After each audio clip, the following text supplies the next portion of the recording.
Hay evidencias históricas de que la palabra de Dios ha transformado vidas. Esperemos que en esta noche transforme la nuestra.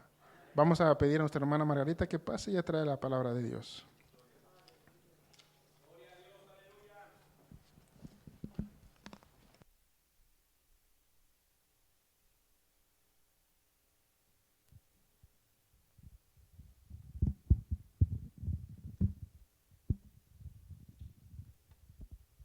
Los bendiga, hermanos. Vamos a hacer una pequeña oración para poder empezar el día de hoy. Te damos gracias, Padre, y en esta hora me pongo en tus manos, Padre. Cubro a cada uno de mis hermanos aquí presentes y los que están mirando a través de las redes sociales, Padre. Los cubro con tu sangre preciosa. Te pido que me uses, Padre, en esta hora para poder expresarme correctamente lo que tú has puesto en mi corazón para tus hijos, Padre. En el nombre de Cristo Jesús. Amén. Se pueden sentar, hermanos. Dios me fue guiando para traerles este pequeño estudio porque me puse a pensar, porque muchas personas se han alejado del camino de Dios, porque muchos han retrocedido, muchos tomaron el arado, como dice la Escritura, pero luego lo dejaron. Conozco a muchas personas que predicaban bien y se movía el Espíritu Santo a través de ellos. Pero con el tiempo se fueron yendo, empezaron a ya no venir a la iglesia y de repente un día ya dejaron de venir por completo. Me puse a pensar, ¿qué es lo que nos mantiene aún a nosotros en el camino de Dios? Si muchos se han ido, pues ya no están. Iban caminando juntamente con nosotros para llegar a la misma meta, pero retrocedieron. No fueron capaces de mantenerse fieles. Muchos con una excusa según ellos válida, otros cayeron en las trampas del enemigo y ya no quisieron o no hubo nadie que los ayudara a salir del hoyo. Yo misma me hice esta pregunta: ¿qué te mantiene aún en el camino de Dios si tuviste varias oportunidades según el enemigo para retroceder? Y yo sé que no soy perfecta, yo le he fallado mucho a Dios, pero la respuesta para mí fue fácil. Y fue la forma que Dios me enamoró. Fue los sueños que Él me dio. Y esa voz audible que yo escuché un día, que jamás voy a olvidar, esa voz que me habló a mi vida y me dijo lo que me iba a suceder en un futuro. Y también hay otra cosa que me hace no dejar el camino de Dios. Y no me da vergüenza decirlo porque a mí nunca me ha gustado el calor. La verdad me da dolor de cabeza. Y no más de pensar en lo caliente que ha de estar el infierno. También me pongo a pensar en las atrocidades que suceden en el mundo. Me pongo a pensar en la crueldad humana y me digo a mí misma, si la mente humana tiene la capacidad para hacer tanta maldad, ¿se imaginan ustedes, mis hermanos, lo que los demonios harán o hacen en ese lugar, en el infierno, cuando las personas que llegan allí llegan a ese lugar de tormento? El camino de Dios no es fácil. Todos sabemos que no es fácil, pero vale la pena. Dice Romanos 8:18. De hecho, considero que en nada se comparan los sufrimientos actuales con la gloria que habrá de revelarse en nosotros. Hoy vamos a analizar algunos hombres valientes en la Biblia que no negaron la fe y se mantuvieron firmes y llegaron a ser un ejemplo a seguir. Si abren sus Biblias a Daniel 3, vamos a leer del 13 al 23. Daniel 3, del 13 al 23. Cuando lo tengan me dicen un amén.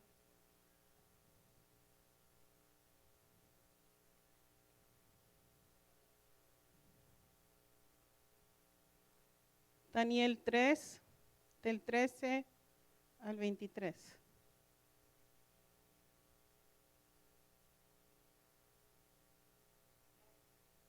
Amén. So vamos a estar leyendo mucho, solo les pido que me tengan paciencia y me pongan atención, que es muy importante la palabra de Dios que nos habla. So, dice Daniel 3, del 13 al 23. Entonces Nabucodonosor dijo con ira y con enojo que trajesen a Sadrach, a Mesach y a Abednego. Entonces fueron traídos estos hombres delante del rey. Habló Nabucodonosor y les dijo: ¿Es verdad, Sadrach, Mesach y Abednego, que vosotros no honráis a mis dioses ni adoráis la estatua de oro que he levantado? Ahora pues, ¿estáis dispuestos para que al oír el son de la trompeta, de la flauta, del tamboril, del arpa, del salterio, de la zampoña y de todo instrumento musical, os postréis y adoréis la estatua que he hecho? Porque si no lo adoráis, en la misma hora seréis echados en medio de un horno de fuego ardiente, y que Dios será el que los libre de mis manos. So, todos aquí han sufrido algún tipo de quemadura. Yo lo he sufrido porque yo me quemé mi mano con la plancha y todavía tengo la cicatriz y duele. Me he quemado con aceite cuando he estado cocinando. Me salpicó aceite en mi vientre cuando estaba embarazada. Y de verdad duele mucho.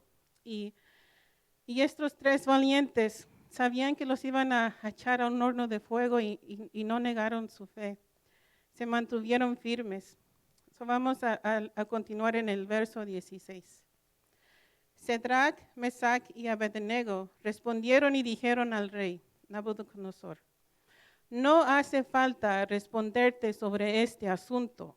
Si es así, nuestro Dios, a quien servimos, puede liberarnos del horno de fuego ardiente, y de tus manos, oh rey, Él nos librará. Y si no, has de saber, oh rey, que no serviremos a tus dioses, ni tampoco adoraremos la estatua que has levantado. Entonces Nabucodonosor se llenó de ira y cambió la expresión de su rostro contra Sadrach, Mesach y Abednego. Y respondió y ordenó que el horno se calentara 7 veces más de lo acostumbrado. El 20. Y mandó a hombres muy fuertes que tenía en su ejército que atasen a Sadrach, a Mesach y a Abednego para echarlos en el horno de fuego ardiente. El 21. Entonces estos hombres fueron atados con sus mantos y sus calzas y sus turbantes y sus otras ropas y fueron echados dentro del horno del fuego ardiente. Y como la orden del rey era apremiante y habían calentado mucho el horno, la llama del fuego mató a los que habían alzado a Sadrach, a Mesach y a Abednego. Y estos tres hombres, Sadrach, Mesach y Abednego, cayeron atados dentro del horno del fuego ardiente. Eso me llamó mucho la atención el tipo de muerte que ellos iban a padecer. Aquí nos dice que el horno fue calentado 7 veces más de lo acostumbrado, pero quizás de la forma que estaba al principio, ellos iban a morir una muerte lenta. Investigué un poquito y dice que una de las muertes más dolorosas es la que se produce por la acción del fuego. Las células y los nervios de todas las partes quemadas se activan, produciendo un dolor cada vez más profundo según las capas superficiales de la piel van siendo destruidas. En un proceso que puede durar más de 10 minutos, el dolor se le une al pánico ante el conocimiento de lo que está ocurriendo.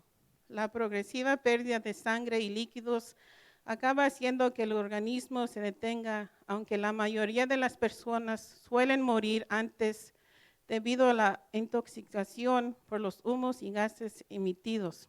Pero se imaginan ustedes, ellos sabían que iban a ser quemados, ellos quizás iban a sentir como su oreja se iba a ir derritiendo, como ellos iban a sentir tanto dolor y aún así no negaron su fe, aún así se mantuvieron firmes.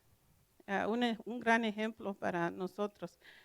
Ahora, si vamos a analizar a Daniel. Si abren sus Biblias a Daniel 6, vamos a leer del 6 al 11. Si cuando lo tengan me dicen un amén. Daniel 6, del 6 al 11.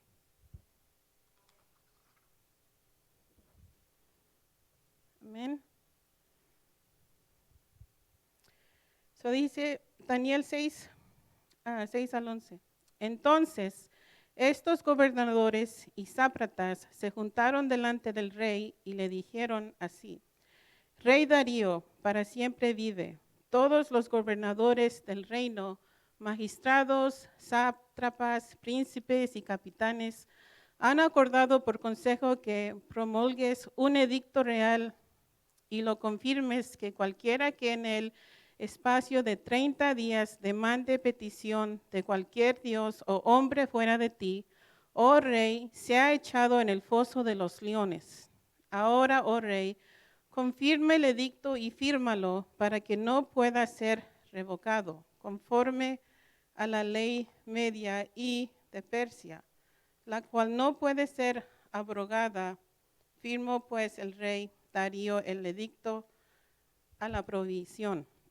Cuando Daniel supo el edicto que había sido firmado, entró en su casa y, abiertas las ventanas de su cámara que daban hacia Jerusalén, se arrodillaba 3 veces al día y oraba y daba gracias delante de su Dios, como lo solía hacer antes. Entonces se juntaron aquellos hombres y hallaron a Daniel orando y rogando en presencia de su Dios. Si se brincan conmigo bien rápido al verso 16, aquí mismo en el mismo Daniel, pero en el verso 16, dice: Entonces el rey mandó y trajeron a Daniel y le echaron en el foso de los leones. Y el rey dijo a Daniel: El Dios tuyo, a quien tú continuamente sirves, Él te libre. Pero se imaginan, leímos que el rey Darío promulgó un edicto que le prohibía al pueblo hacer alguna petición o oración, a nadie que no fuera el rey. Daniel ora a pesar de este edicto del rey Darío y es echado en el foso de los leones. ¿Se imaginan ustedes cómo es una muerte de una persona que es comida por un animal? También investigué esta parte y dice que la mayor parte de animales matan sus presas antes de comérselas. Determinadas especies no terminan con la vida de su víctima antes de que empiecen a alimentarse de ellas. En estos casos, la víctima percibe y es consciente de cómo el animal abre su carne y arranca y devora partes de ella, pudiendo tardar mucho tiempo en morir según las partes que ataque la criatura. Y se imaginan ustedes cómo, si eran unos leones, estaban hambrientos, o se iban a ir con todo hacia Daniel, iban a arrancar pues, sus partes, lo iban a descargar vivo, y él, sabiendo esto, se mantuvo firme y tampoco no negó su fe. También un ejemplo a seguir. Ahora vamos a analizar otro hombre valiente llamado Esteban. Si abren sus Biblias a Hechos 7, vamos a leer del 55 al 60. Hechos 7, 55 al 60.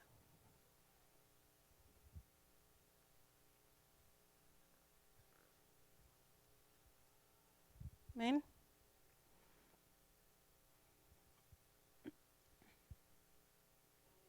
Hechos 7, del 55 al 60 dice: Pero Esteban, lleno del Espíritu Santo, puesto los ojos en el cielo, vio la gloria de Dios y a Jesús que estaba a la diestra de Dios, y dijo: He aquí veo los cielos abiertos y al Hijo del Hombre que está a la diestra de Dios. Entonces ellos, dando grandes voces, se taparon los oídos y arremetieron aún contra él, y echándole fuera de la ciudad, le aprediaron, y los testigos pusieron sus ropas a los pies de un joven que se llamaba Saulo, y apredaban a Esteban, mientras él invocaba y decía: Señor Jesús, recibe mi espíritu. Y puesto de rodillas, clamó a gran voz: Señor, no les tomes en cuenta este pecado. Y habiendo dicho esto, durmió. Esta forma de morir se llama lapidación. La lapidación, según la Wikipedia, es el medio de ejecución muy antiguo en lo que los asistentes lanzan piedras contra el reo hasta matarlo, y como una persona puede soportar golpes fuertes sin perder el conocimiento, la lapidación puede producir una muerte muy lenta. Esto provoca un mayor sufrimiento en el condenado. Antes de analizar esta muerte, bueno, si ustedes se imaginan también cómo Esteban estaba allí y cómo él sentía las piedras que le llegaban de muchos lados quizás, y sentía el dolor, pero aún así tampoco no negó su fe. Aún así, y lo único que dijo fue, Señor, no les tomes en cuenta este pecado. Y ustedes se pueden imaginar el dolor que él sufrió, pero aún así él se mantuvo firme. Pero vamos a hacer una pequeña pausa. Le voy a pedir a mi esposo que pase acá al frente. Hacía ya mucho tiempo que yo no escuchaba cantos en mis sueños, y Dios me confirmó este estudio a través de este canto que yo hace unos 2 días lo escuché cuando estaba aún dormida. Pero allá en Idaho, cuando tenía que dar un estudio, yo a veces escuchaba esos cantos y estaban relacionados con lo que iba a hablar. Como era una forma de Dios hablar quizás a su pueblo. So les pido que le pongan atención no tanto a la música ni a nuestras voces, sino a la letra, a lo que está diciendo. Solo le voy a pedir a Benji que si me la puede poner.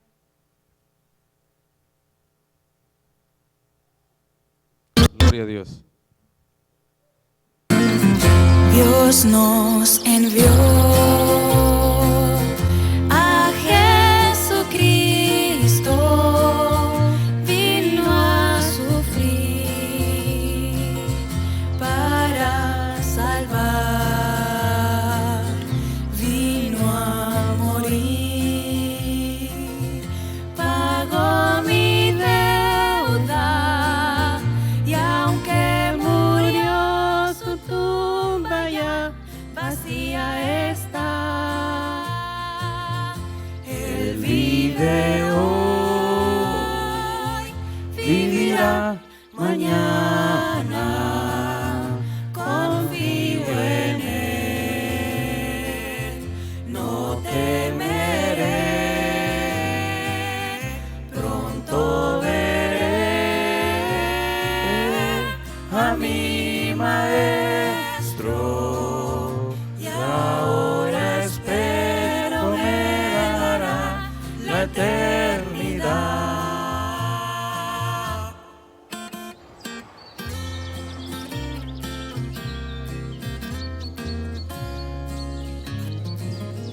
Y algún día con los santos alabaremos a Jesús, y alma de vidrio llegaremos, veré sus manos y sus pies heridos por mí. Él vive hoy, vivirá mañana. Confío en Él, no temeré. Pronto veré a mi Maestro, y ahora espero me dará la eternidad. Él vive hoy, Él vive hoy, Vivirá mañana. vivirá mañana. Confío en Él, no temeré, no temeré. Pronto veré a mi maestro, y ahora espero me dará la eternidad. Y ahora espero me dará la eternidad.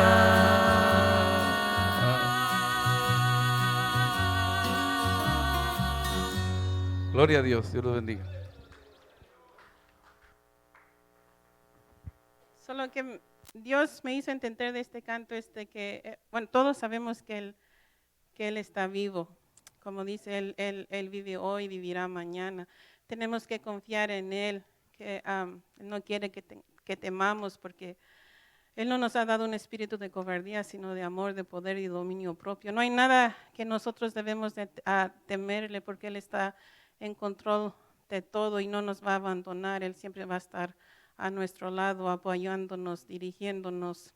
Quizás si algunas veces cometamos errores, Él no nos va a reprochar, no nos va a echar en nuestra cara, sino que va a ir a nuestro encuentro y nos va a sacar de esa situación en la que estamos y nos va a ayudar a seguir adelante, a llegar a la meta que es pues a nuestra salvación, a Cristo Jesús.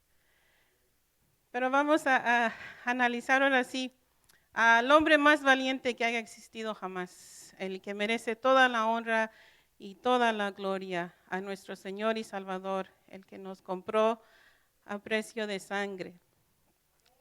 Yo sí batallé un poco en analizar esta parte porque me dio mucha tristeza el sufrimiento que padeció nuestro Señor por nosotros cuando aún éramos pecadores, que a veces no tomamos en cuenta, no ponemos atención y no analizamos lo que Él realmente sufrió. Este es como más un pequeñito prueba, pero quizás Él sufrió aún.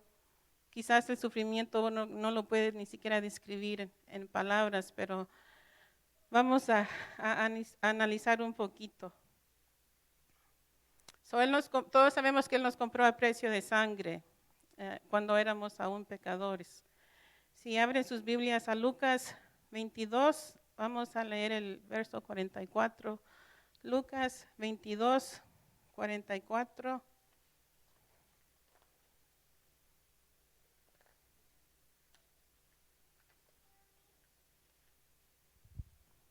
Amén. So, Lucas 22, 44 dice: y estando en agonía, oraba más intensamente y era su sudor como grandes gotas de sangre que caían hasta la tierra. So, según el Wikipedia, la agonía es el sufrimiento extremo, es el estado que te lleva a la muerte. Algunos autores la consideran como la última fase de vida, otros como la primera fase de la muerte. Si se brincan en el mismo Lucas 22, pero en el verso 63, 6.3 al 6.5, verso 6.3 al 6.5. ¿Ven? Dice, y los hombres que custodiaban a Jesús se burlaban de él y le golpeaban, y vendándole los ojos le golpeaban el rostro y le preguntaban, diciendo, profetiza, ¿quién es el que te golpeó? Y decían otras muchas cosas injuriándole. Pero se imaginan ustedes, él estando en esa agonía, en esa situación, y todavía se burlaban de él y le golpeaban su rostro. A veces nosotros, con tan solo se burlen nuestros familiares, ya no queremos asistir a una iglesia o nos da vergüenza proclamar que conocemos a Cristo. O a veces cosas pequeñas que a un hermano o una hermana no nos saludan en la iglesia, ya no queremos venir y empezamos a hablar mal de ellos o cosas pequeñas. Y Jesús soportó burlas, soportó golpes y Él no tenía por qué aguantar todo eso. Él no cometió pecado. Él era el Hijo de Dios. Pero vamos a ver a lo que procedió después de eso, las flagelaciones o los azotes que él recibió. Son las flagelaciones o azotes romanas. Eran conocidas por ser terriblemente brutales. Generalmente consistían de 39 latigazos. El soldado usaba un látigo con tiras de cuero trenzado con bolas de metal entretejidas. Cuando el látigo golpeaba la carne, esas bolas provocaban moretones o contusiones, las cuales se abrían con los demás golpes, y el látigo también tenía pedazos de hueso afilados, los cuales cortaban la carne severamente. La espalda quedaba tan desgarrada que la espina dorsal a veces quedaba expuesta debido a los cortes tan profundos. Los latigazos iban desde los hombros, pasando por la espalda, la sentadera y las piernas. Mientras continuaba la flagelación o azotes, las laceraciones rasgaban hasta los músculos y producían jirones temblorosos de carne sangrienta. Las venas de la víctima quedaban al descubierto y los mismos músculos, tendones y las extrañas quedaban abiertos y expuestos. Todo esto sufrió Jesús por amor a nosotros. Dice también que la víctima podía experimentar un dolor tan grande que le llevase a una conmoción llamada hipovolémica. La hipovolémica quiere decir que la persona sufre efectos de la pérdida de una gran cantidad de sangre. Esto causa 4 efectos. El primer efecto es que el corazón se acelera para tratar de bombear sangre que no existe. El segundo efecto, baja la presión sanguínea, lo que provoca un desmayo o un colapso. Los riñones dejan de producir orina para mantener el volumen restante. La persona comienza a sentarse o a sentirse sedienta porque el cuerpo ansía líquidos para reponer el volumen de sangre perdido. La crucifixión fue la muerte más dolorosa que fue inventada por el ser humano. El dolor era tan insoportable que literalmente no existen palabras para describirlo. Se tuvo que inventar una nueva palabra llamada excruciante, que significa de la cruz, para describir semejante dolor. Yo siempre escuchaba esa palabra excruciante, pero no sabía exactamente qué quería decir, nomás escuchaba que decían, tengo un dolor excruciante, pero de ahí viene esa palabra. Yo sé que fue mucha la información que les traje hoy, pero creo que era necesario porque en verdad el amor de Dios para con nosotros fue y es muy grande. Malagradecidos fuéramos si negáramos a Cristo, malagradecidos fuéramos si retrocediéramos, si dejáramos su camino, si dejáramos de venir, de servirle, porque todos sabemos que el mundo nos ofrece muchas cosas. Yo misma analizaba y al principio cuando empezaba como dicen, a pagar el precio, me decía a mí misma, pero yo era feliz en mi casa. Ahí estaba feliz mirando la televisión cristiana, ahí estaba escuchando las alabanzas y no pasaba nada. Era yo, como vivía en mi propia burbuja. Ahí estaba yo en casa, pues no pasaba nada, pero no conocía al Espíritu Santo. Al Espíritu Santo lo conocí estando ya congregada en la iglesia, fue cuando Él me bautizó y yo sentí su fuego, yo pude ver también cómo Él me empezó a hablar, cómo Él me tocaba y eso sí no tiene precio. Yo sé que ahí en la casa ahí me hubieran mantuvido quizás pensando que estaba bien, pero no lo estaba, nunca iba a crecer. Ahí hubiera estado en la casa nomás mirando puras prédicas o escuchando pura alabanza, pero nunca iba a crecer, nunca me hubiera visto aquí parada, nunca hubiera experimentado lo que es el verdadero amor de Dios.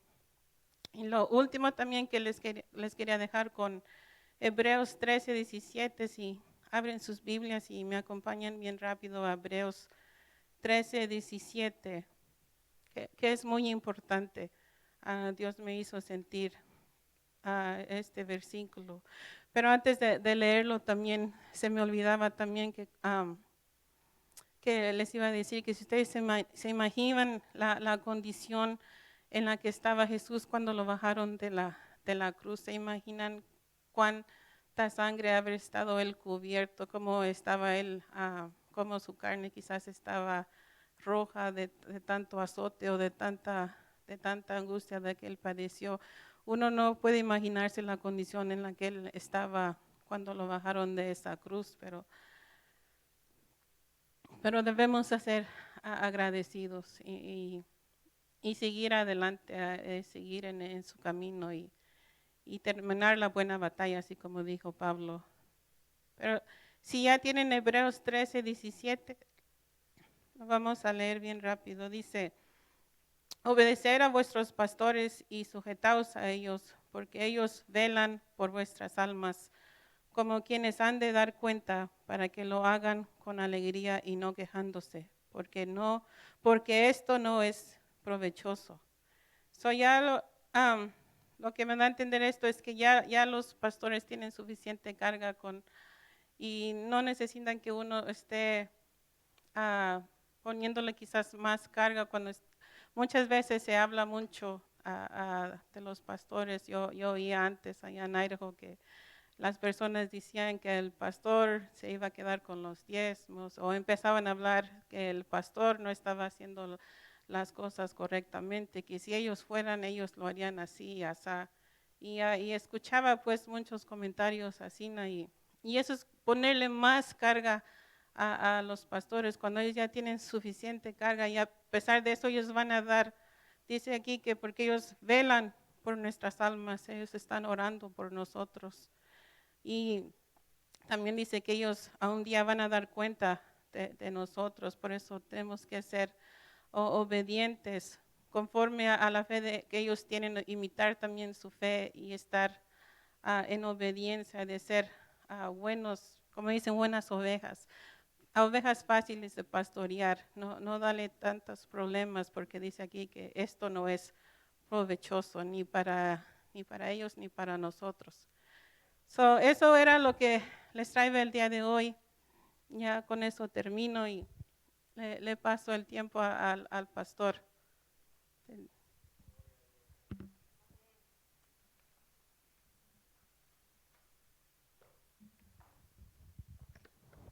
Gloria a Dios. Póngase en pie, mi hermano. Vamos a darle gracias al Señor. Gloria al Señor. Amén. Cuánto sufrimiento, amén, ocurren muchas veces, pero siempre vemos a Dios en nuestras vidas. Amén. La semana pasada murió un amigo mío en el altar. Le dio un paro cardíaco a un pastor del sur. Amén. Y ahí se quedó.